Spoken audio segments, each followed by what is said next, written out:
ನಾವೀಗ ಫಾಲ್ಸಿಗೆ ಹೋಗೋದು ಮಧ್ಯದಲ್ಲಿ ರೋಡಲ್ಲಿದ್ದೇವೆ.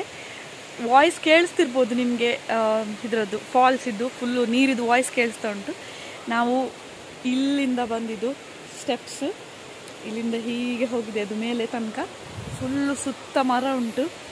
ಹಾಗೆ ಇಲ್ಲಿ ಇನ್ನೂ ಸಹ ನಾವು ಕೆಳಗೆ ಹೋಗಲಿಕ್ಕೆ ಬಾಕಿ ಉಂಟು. ಇಲ್ಲೆಲ್ಲ ಕಾಣಿಸ್ತಿರ್ಬೋದು, ಇದು ಇಲ್ಲಿಂದ ಈಗ ಕೆಳಗೆ ಹೋಗಬೇಕು. 4 ಗಂಟೆಗೆ ಕ್ಲೋಸ್ ಅಂತೆ.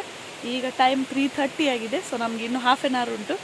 ಈಗ ನಾವು ಕೆಳಗಡೆ ಹೋಗ್ತೇವೆ, ಬನ್ನಿ.